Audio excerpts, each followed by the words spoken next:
And it was called the Big Ditch Project. And they found out that somebody was digging it, they filled it in, but it still leaked, and an injunction was served. Now, in the New York State Senate records of 1904, it was approved to be 4 feet wide, 2 feet deep, and 2 miles long. But an injunction was served so that they couldn't do it. Then it was in 1921, it came up.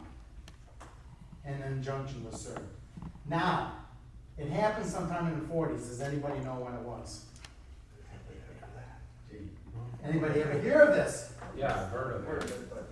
Yeah, I did, but Never later heard. than that. In fact, I Never think heard they that it did. was bad. They ran a pump. 1995, they ran a pipe Yeah. from the lake over there by Hartleaf's house there, which is in the Lilydale Lake, underneath the road and down to fill up the reservoir, a pipe, about a 4-inch pipe. That's still there. But what I'm trying to find out is when this Big Ditch project was held in 1944, and if it was met by citizens with guns. This is what I I heard. heard there was resistance, but I didn't know to what extent there was resistance. You see, that's, You're welcome to come and look at the minutes.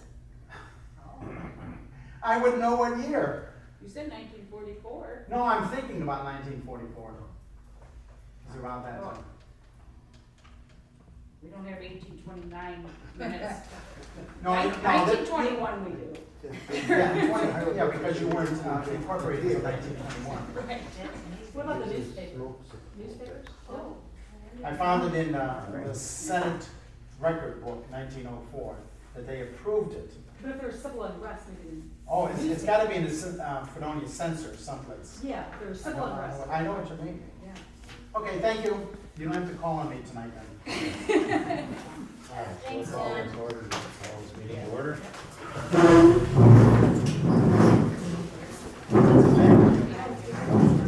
I pledge allegiance to the flag of the United States of America and to the republic for which it stands, one nation under God, indivisible, with liberty and justice for all. Thank you.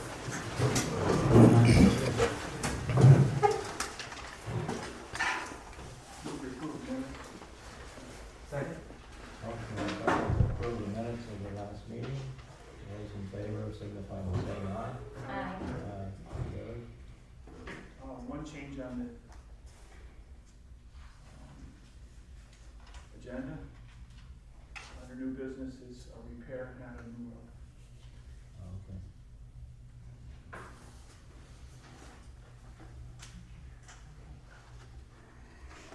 I didn't hear him either. Repair is in there.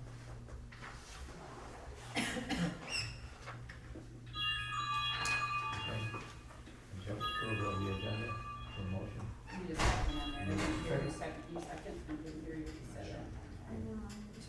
Motion and a second. Those in favor signify by saying aye. Aye. Carried.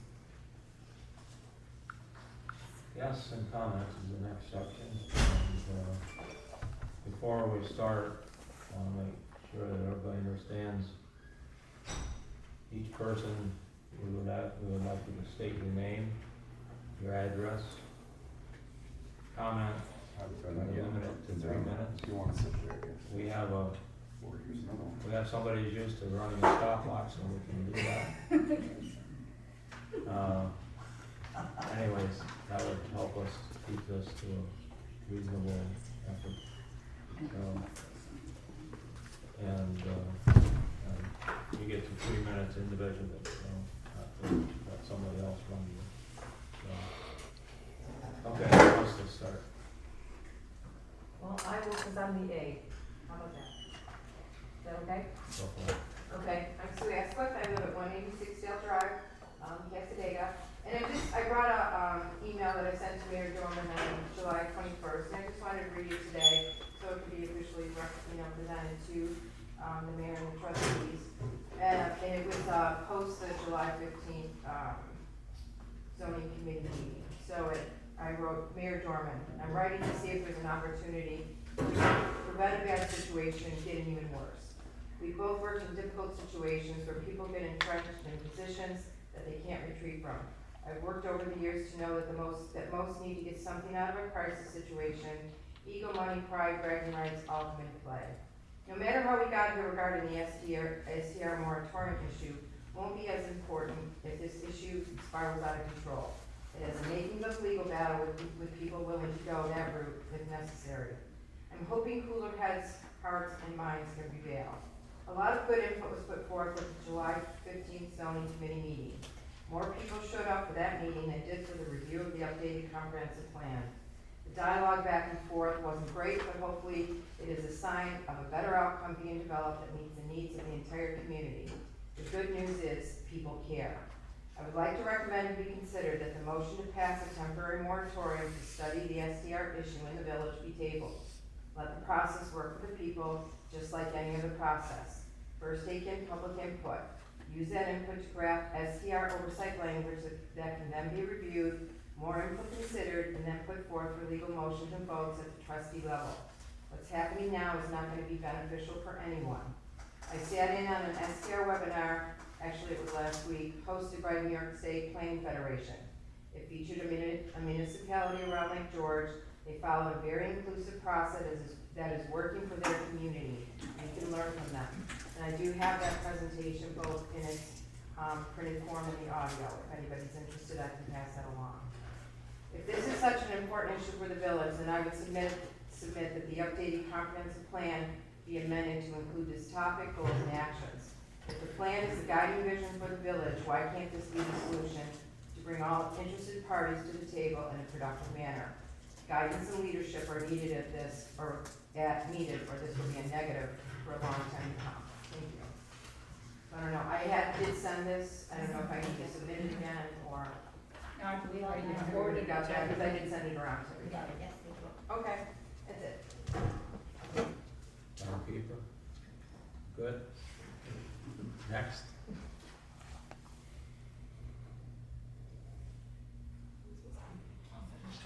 Anybody that wants to speak, I guess, just raise their hand. What's that? You can, Say whatever you want. no, but I mean, Necessary. sure. Yes. If you want it on the record, Dennis. Yes. Dennis Collins, 55 Lakeview Avenue, Cassadaga, New York. I would like to, in my time allotted, speak to two issues here. First of all, I want to give a shout out to the beach program in Cassadaga. There were tons of kids out there today. The program has been running flawlessly. The numbers are up. Cindy and Tammy have done a fantastic job, and I just wanted to let the trustees know what's happening. If they don't know, I'm sure they do. Okay, the second item I wanted to speak of is the controversy over short-term rentals, and I'll be very brief. I don't believe that this should be an issue between shall we have short-term rentals or we shouldn't have short-term rentals. Many of my friends own short-term rentals. I'm not against short-term rentals. What I am for is a sane policy in dealing with short-term rentals, okay? So what I want to do is congratulate and commend the committee, the zoning committee, for the countless hours they have put in to work on this problem. Other communities, Dunkirk, Westfield, Lakewood, all across the state, and I venture across the country, are dealing with this problem. And all the committee wants, I think, is time to investigate and deal with this problem. They are revamping and have revamped what would be kindly considered archaic zoning laws. That committee wants your support, and they want the time to deal with this problem and come up with a sane zoning policy.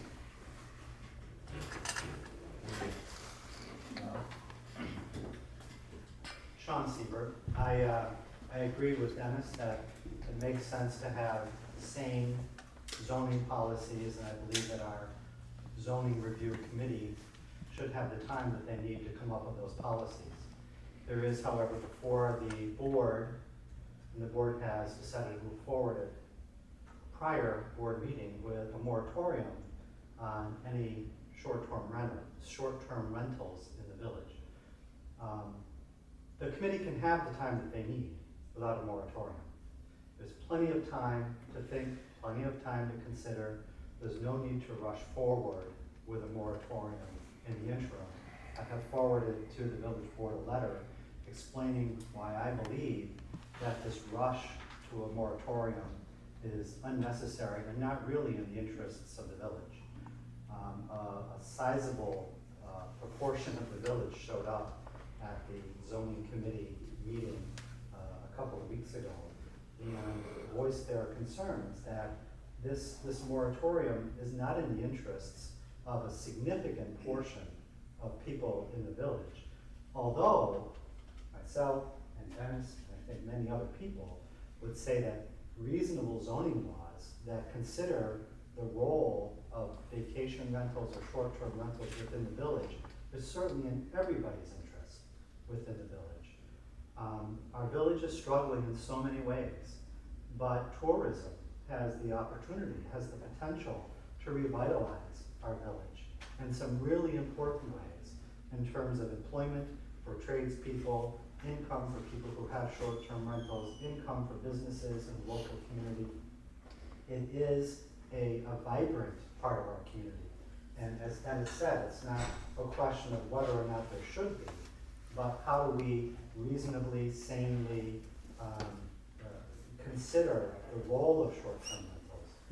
I want to ask the village board to table any further movement towards a moratorium while the zoning committee takes their time to consider what reasonable zoning laws would be managing short-term rentals. Thank you. Dan? As I said last time, as a senior citizen. You need to stand up, say I your do? name and your address. Oh. Sorry. They're all over the place.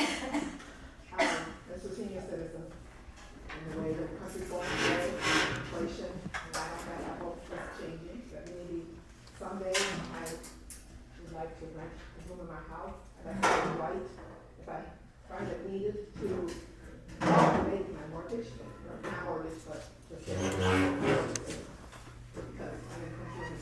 not gonna get it anymore. So I just think I should have that right. I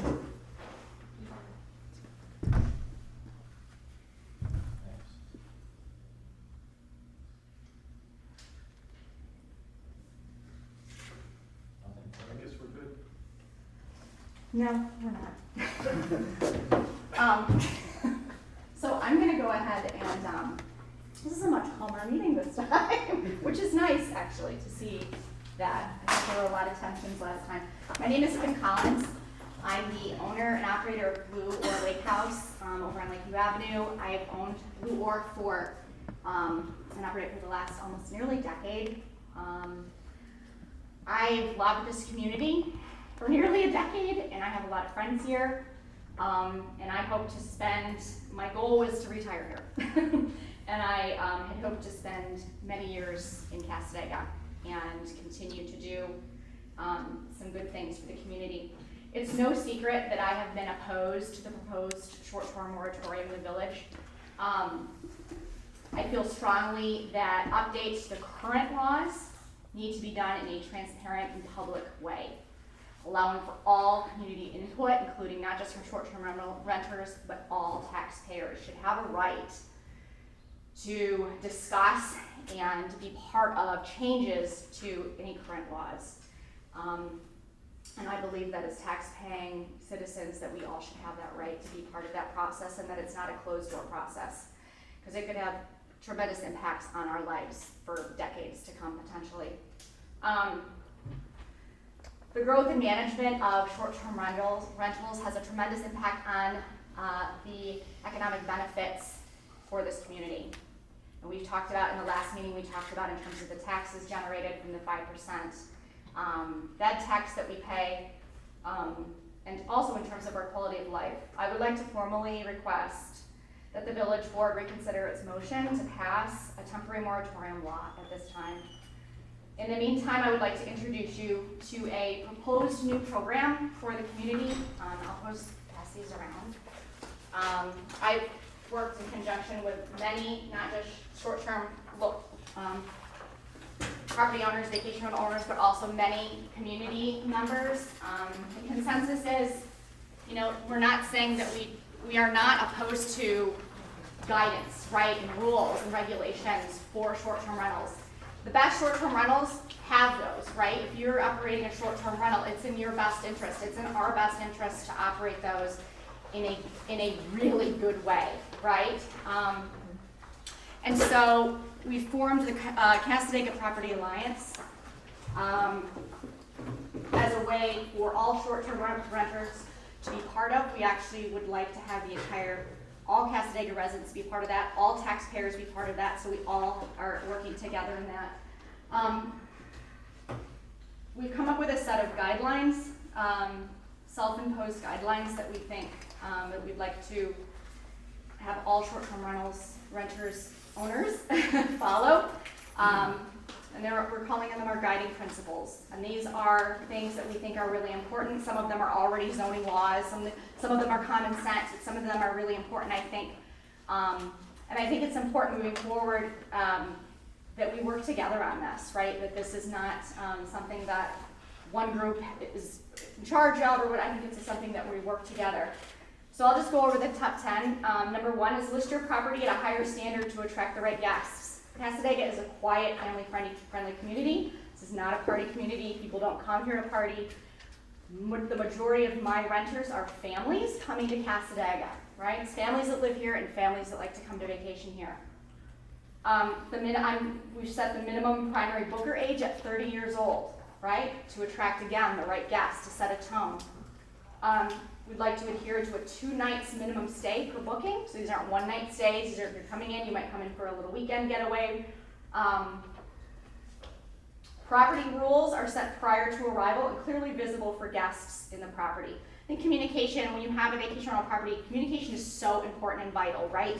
You want to make sure your guests know what they're getting into. You want to make sure that they understand that this is a quiet, family-friendly neighborhood, that this is a place where you're coming to relax and enjoy and make some family memories.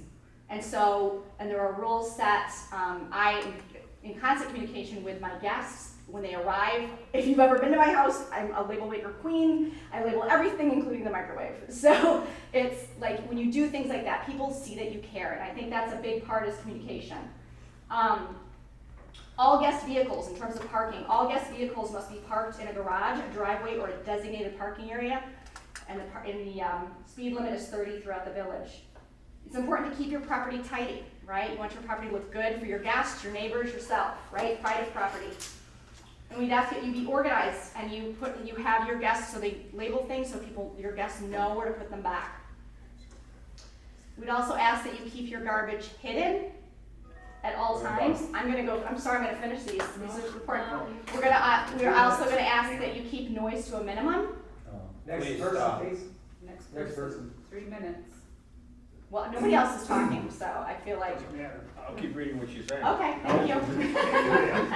Why not? So it's about getting to know your neighbors and make sure getting to know your neighbors and make sure they know you care. Okay, so get to know your neighbors, make sure Name they and care. address, please. Ray Guzman, Michaela Limmelin, 48 Maple, or 48 Dale. Thank you. That was it. There you go. You gotta care. Thank you. I'm sorry, Thank you. I just moved here a year and a half ago. I love the community, and I came from California.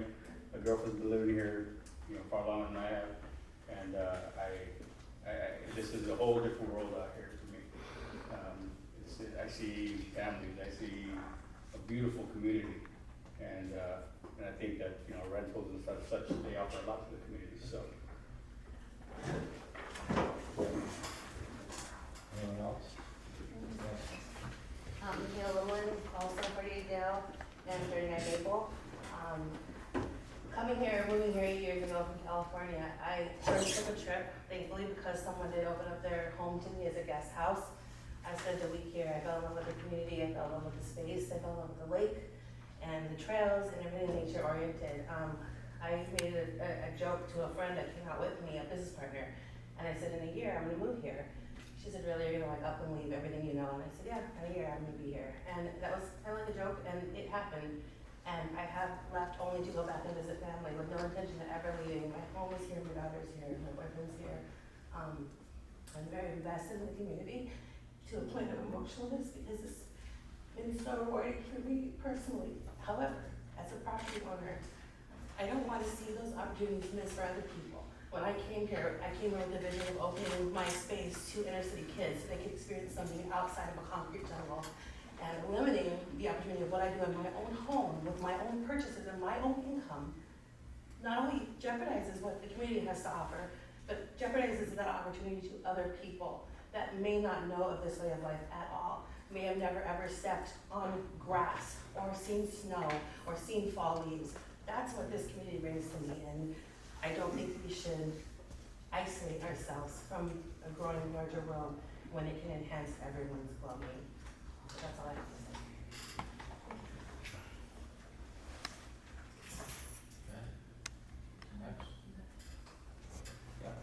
So I'm Kathy Kruger, I'm here with Dr. Kruger to be here tonight if he wasn't traveling. I live at 131 Leroy Place in the village. And I did submit a letter, and I'm not going to read the whole thing, just a couple of points that I wanted to just reinforce. A list of questions specific to the moratorium was the first thing I mentioned, but I did make a suggestion that perhaps it would make sense to pursue a survey of the village residents to get some real feedback on exactly what the village as a whole feels and has experienced, and how everybody feels moving forward. I do believe, and Susan, I think you said it beautifully, that if we can remove the emotion from the issue, and I think in my letter I even said, so I think I'll read this. I've heard concern that short-term rentals will have a detrimental effect on a small community atmosphere that we all enjoy. I'm saddened to say that the moratorium proposal has already had its effect. If we can remove the emotions from this issue and look at it through the lens of logic and impartial scrutiny, we can find the answers and the solutions we seek. I see no reason why a community of good neighbors that these folks have actually experienced and actually pulled up roots and moved here for, that I have experienced myself in the last 30 years,